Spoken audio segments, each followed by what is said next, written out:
Who taught you to be kind? Most likely, your parents were the first people who taught you to be kind and live by the golden rule. And then, as you got older, you realized that not everybody was kind, and that hurt.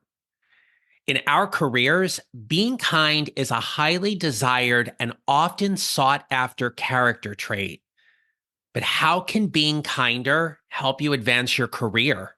My guest today has the answer. Today, I am joined by Michael Neece, who is here to talk to us about how you can leverage kindness to consciously craft a meaningful life and career. In this episode, we talk about how kindness helps you grow your network, find the right mentor, navigate workplace toxicity, and build the future you want to live in. Let's get started.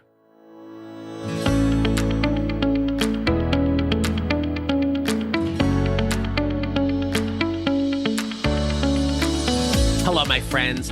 This is the Mid-Career GPS podcast. I'm your host, John Nerrill. I help mid-career professionals find a job they love or love the job they have using my proven four-step formula. Today, we're talking about kindness in an intentional and strategic way to grow your career. My guest today is Michael Neece. He currently serves as the director for the Gilead Programming Academy and is the author of the best-selling book, In Kind. Michael is a visionary leader who has made significant impacts across 5 diverse industries. With a track record of success in leadership roles in traditional corporate settings, as well as martial arts studios and planetariums, Michael leverages his unique perspectives to benefit others. Combining his experience with his exploration of human motivation, Michael gears his writing and teaching toward helping anyone who is starting out, starting over, or hoping to inject more kindness into their workplace and life. He believes in teaching others to use the power of kindness to build the world we want to live in. I know you will enjoy this conversation, and it's my pleasure to introduce you to Michael Neece. Michael, it's great to have you here. Welcome to the podcast. Thanks so much, John. I'm really pleased to be here. Michael, you are in the throes of some incredible success with your book, which we're going to talk about momentarily. But before we get there, share with us what your mid-career moment was. My mid-career moment was me dropping off my kid at daycare. And one of the moms dropping off her kid at daycare walked over to me and said, "We've talked a few times. I think you'd make a really good computer programmer. And here's my card. Come interview with us." And so it was an opportunity that I hadn't even thought of. And it was one that just really, it fit who I was in that moment. Well, you just proved the point that you can network wherever and whenever, including when dropping off your kid at daycare. Indeed. Yeah.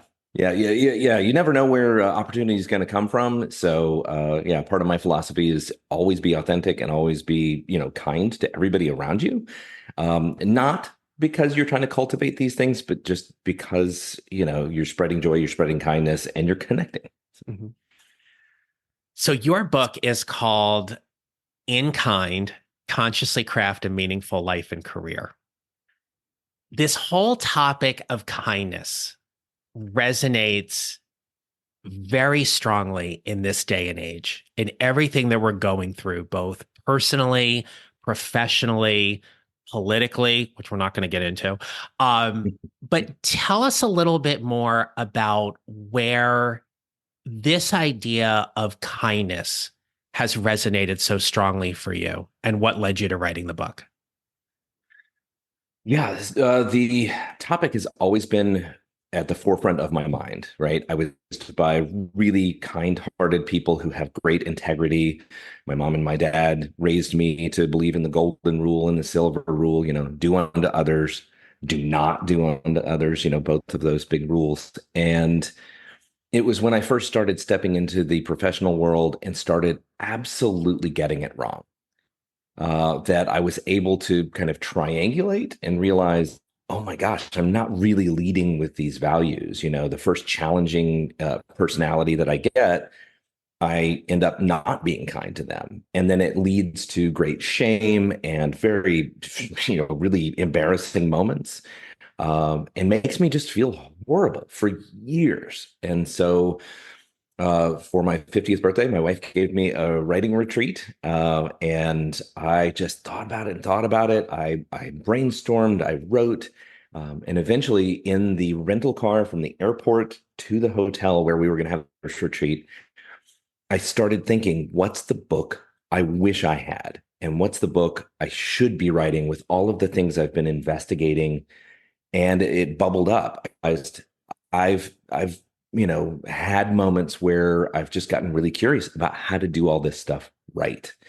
And maybe some of that research is stuff that I can bubble up along with some of my own stories of where I got it wrong, and then help other people not get it wrong. Michael, when you talk about in kind and how people navigate their careers with kindness and their leadership as well, where do you see people getting it wrong? A great question. I think people get it wrong when they forget that we are emotional creatures who have a thought process, and they think that we're thinking creatures who occasionally have emotions. That's just not how it is. And so I think it's when you have a big emotion and you respond out of that emotion. So you get that angry email, a lot of people are on copy, and you respond with another angry email. When in fact, the better way to do it is to really think through, how do I want to respond? You always have that choice. Sometimes it means tamping down the emotion, identifying the emotion, validating the emotion, because we have that, we have feelings.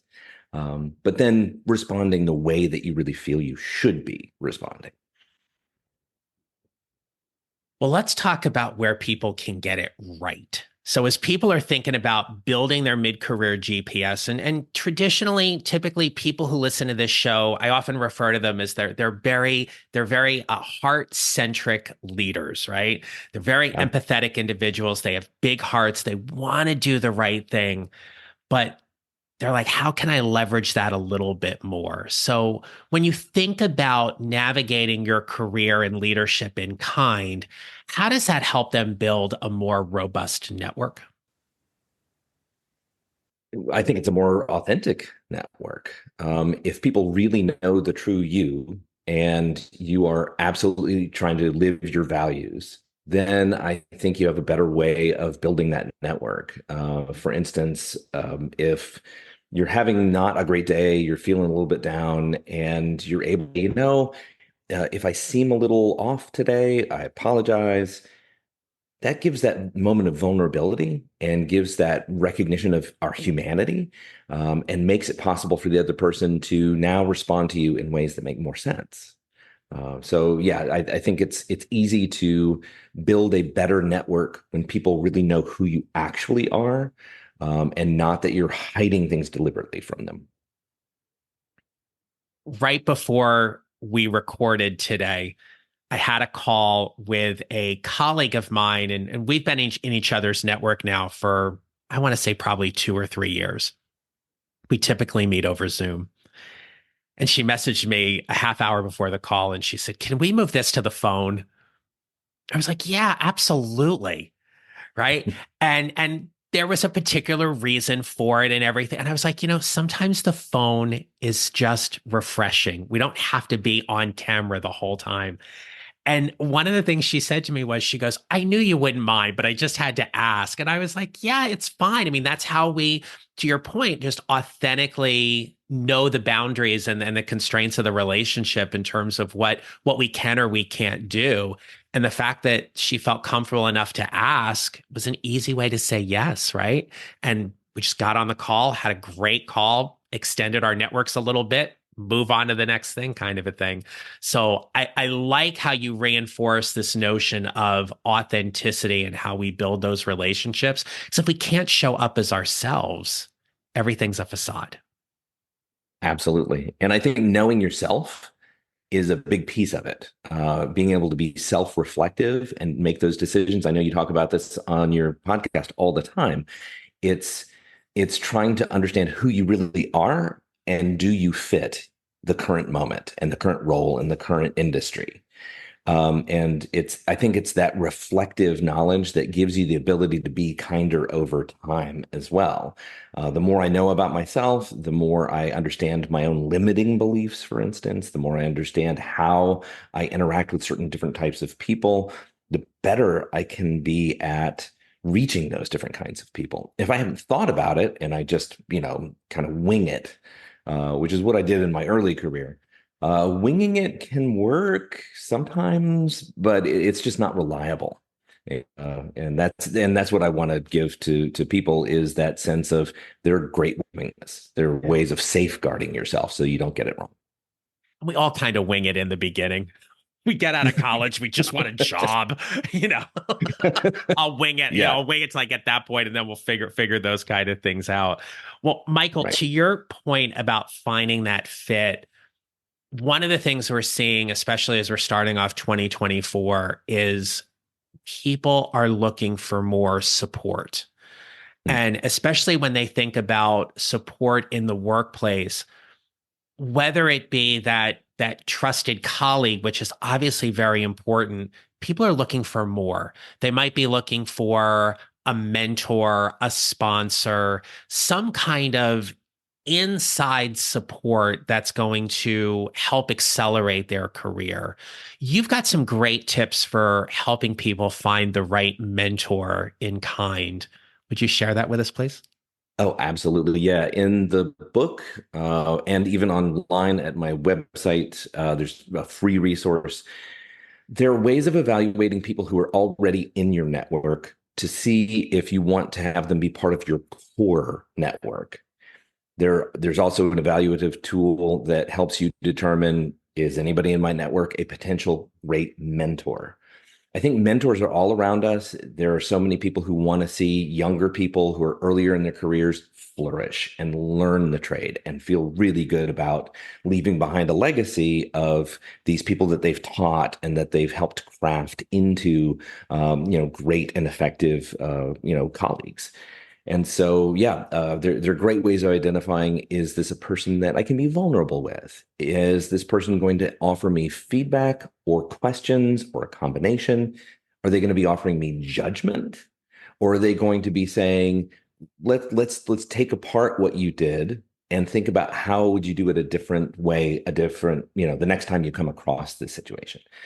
So yeah, so these tools that I have, both in the book and on the website, I think are ones that anybody can benefit from. I mean, the funny thing is, I had a mentor early in my career that I didn't label as a mentor and didn't rely on as a mentor. And later on, I got myself into all kinds of trouble because I didn't understand his offer to be that guide, to be that great force in my life. And so I floundered when I really didn't need to. And so I encourage people, especially early in their career, or if they've just made a big change in their career, to really think in these very, crystal clear terms. Is this potentially my mentor? Is there somebody from a who could be my mentor? And really think it through and score it, and then look at the scores. When you talk about a core network, what's the difference between, or what distinguishes someone as part of your core network versus your regular network? They're part of your core network if you feel like you're very aligned with these folks, if they have your back, if you can tell them things and they keep your confidence. There's this great research that says you are roughly the average of the five people you spend the most time with. And if you are spending your time with people who are a bit sarcastic and are not terribly supportive, and they pass along that gossip that they heard in the office, then you're more likely to make those same kinds of choices, and you're more likely to then not be authentic. And so I think you have to be really careful. Who are you including in your core network? It should be people you trust, people who are aligned, people who have your back. There are people who are listening to our conversation right now, and I'm willing to bet that they're sitting there and they're going, "Yeah, this is all great. This is all wonderful. Yep. I work in an organization that is toxic. I have a Mm, boss or supervisor or leader who is unsupportive. I mm, haven't been promoted in years. mm. I don't like getting up and going to work every day, but I got to do what I got to do because this is what's paying the bills. What would you offer someone like that to how they could navigate any kind of workplace toxicity in kind? Oh man, isn't that the million-dollar question? Yep. Um, I think that you can lead a life in kindness and you can be responsive with kindness, even to people who are toxic. Kindness can be a great data collection mechanism. If I'm kind to you and you're not kind back, maybe you had a bad day. Maybe I should take that into account. If I'm kind to you again and again and again, and I still get toxicity, well, I've collected a lot of data, and now I know I don't want to spend a lot of time with you. I know that I now want to try to focus on projects that don't involve you, that I want to make sure that I'm protected and away from you. I guess the other thing that I would offer is a piece of advice. Yeah, take hope. Not every situation is like the one that you are in. You can find that is brighter and better. And so, again, in my book, I have a way of evaluating your workplace and I have a way of evaluating your manager and getting a sense of, is this toxic? Is it salvageable? Is it not? Is it something you really need to start doing that plan B, job hunt? So yeah, I mean, I would say take hope. You can have effects within your current environment. Some are too sour to save, though. And I think that the best kindness you can do is to save yourself. And then once you're out, look at those other employees that were, trying to also escape and see if there's a place at the table for them at your new spot. You said that you can use kindness as a data collection mechanism. I Yeah. love that. As somebody who is very much a fan of data, that just kind of lit me up in some ways because I'm like, yeah, I could totally see how to do that. For the heart-centered leader who is managing a team, they're leading a team of people in an environment that collectively people often describe as unhealthy or toxic. Where can they or how can they carve that little space within the organization where their team feels protected, safe, respected amidst all the tumult and the chaos that's going on around them? I would say all of the human connecting moments, protect those. Those are the ones that are going to buoy you during the most difficult times and in the biggest changes within a corporation. If you are starting team meetings and only a few people talk and then you log off, you've missed an opportunity. If once you've got everybody together, you immediately say, hey, we're going to start doing something every single team meeting, and I want everybody to buy into it. We don't need to take all day, but I want everybody to take 1 minute to tell me something great that is going on in your life. And if you have 15 people on your team, that's only 15 minutes of investment. But suddenly, anybody who came into that meeting feeling pessimistic or feeling like their project is off the rails or something like that, they've now heard at least 14 other reasons to be positive and excited about coming to work and being part of that team. I would also say do a round robin at the end of every team meeting, just sure that everybody gets a chance to be heard and they feel like they're part of the team. What you shared there that I want to reinforce is that these things don't take a lot of time. Yeah. You could do a round robin and it might take 5, 10, 15 minutes. And you do that repeatedly week after week or meeting after meeting, and all of a sudden you build a different relationship than what you had. And as I was listening to you, Michael, you reminded me of for several years when I was teaching, I would start off every Monday with every classroom of kids that I had by doing an exercise we called new and good. Oh, And yeah. everybody got 30 seconds.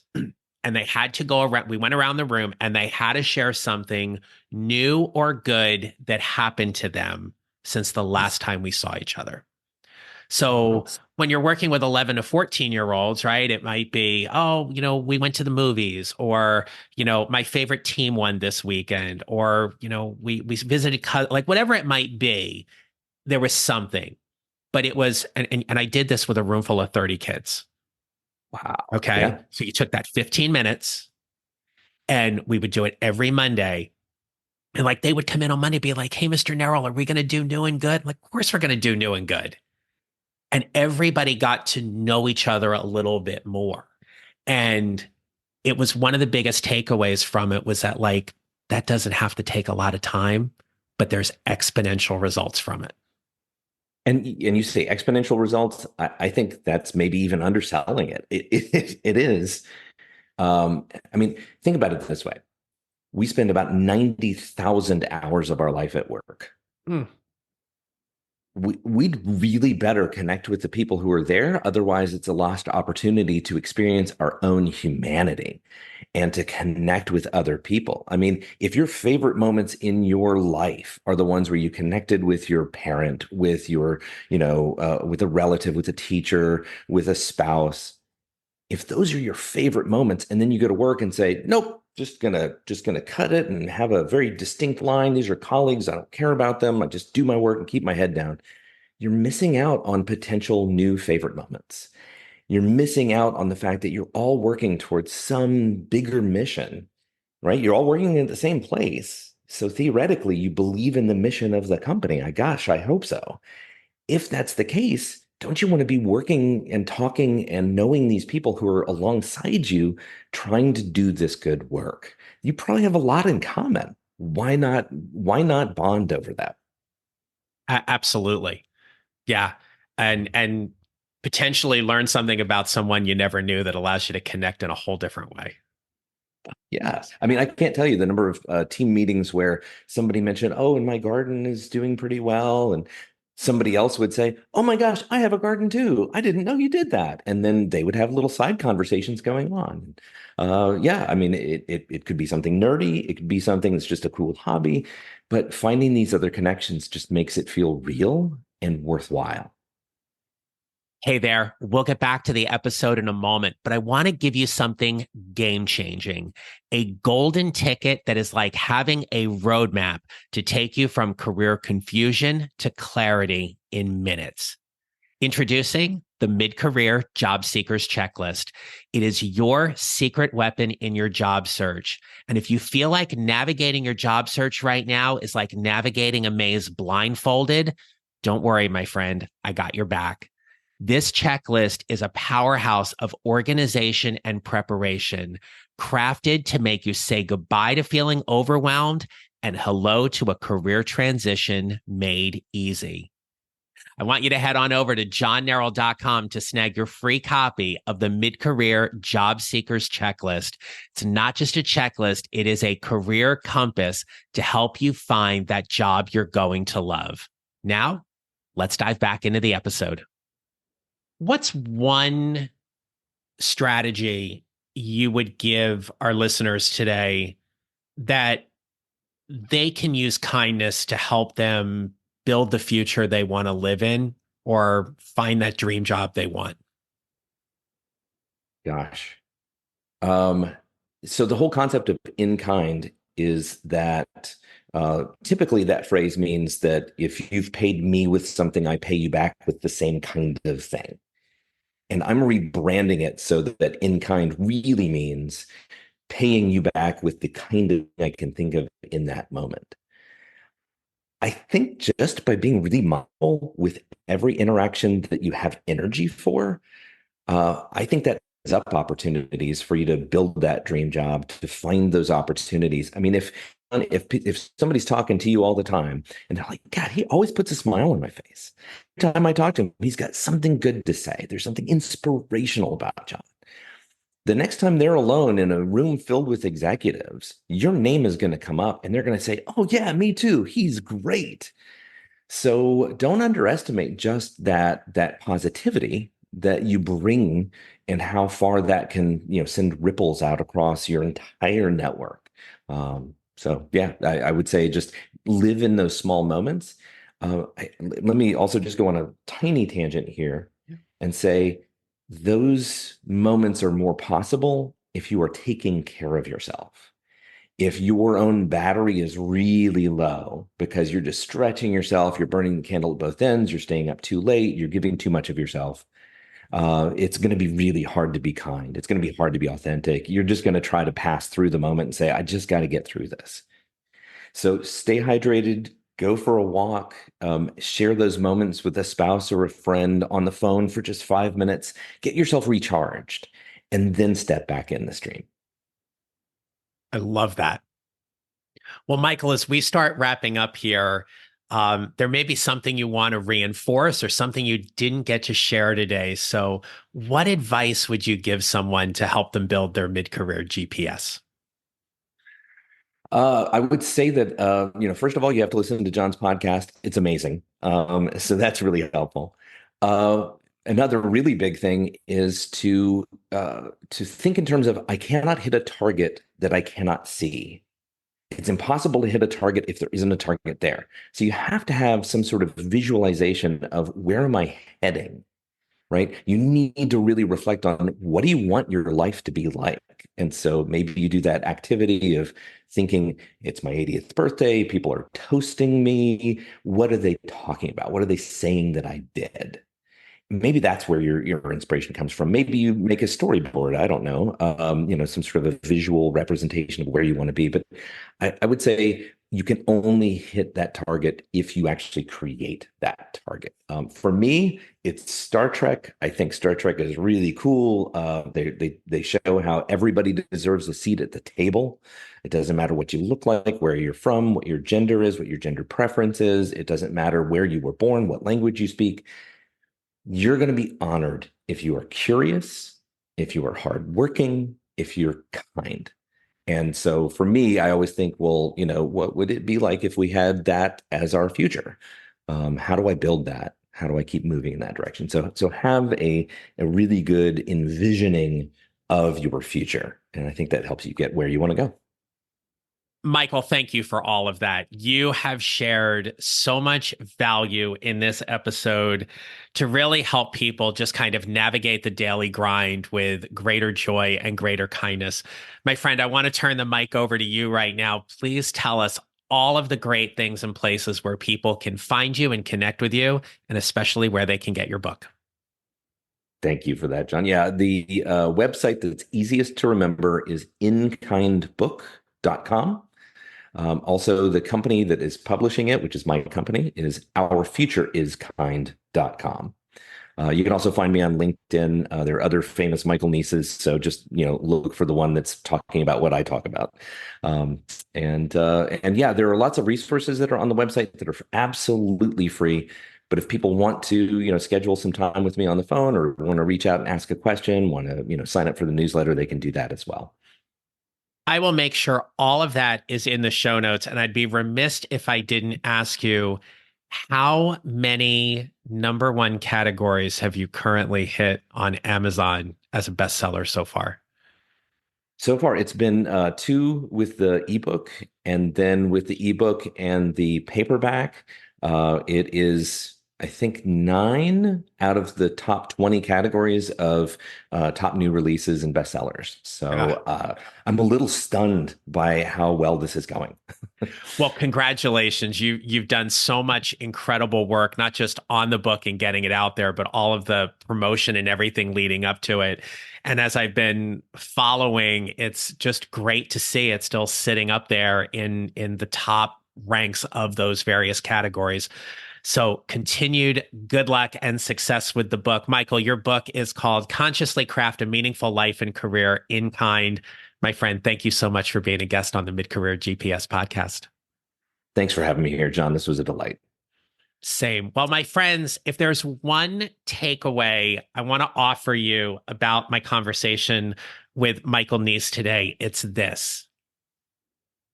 You can find a way to authentically be kind, to show up for yourself, your team, your customers, your organization in a way that authentically means something for you as you build your mid-career GPS. Remember that being kind is a strength and leverage the heck out of it. So until next time, my friends, remember this. You will build your mid-career GPS 1 mile or 1 step at a time, and how you show up matters. Make it a great rest of your day. Thank you for listening to the Mid-Career GPS podcast. Make sure to follow on your favorite listening platform. And if you have a moment, I'd love to hear your comments on Apple Podcasts. Visit johnneral.com for more information about how I can help you build your mid-career GPS, or how I can help you and your organization with your next workshop or public speaking event. Don't forget to connect with me on LinkedIn and follow me on social at John Neral Coaching. I look forward to being back with you next week. Until then, take care, and remember, how we show up matters.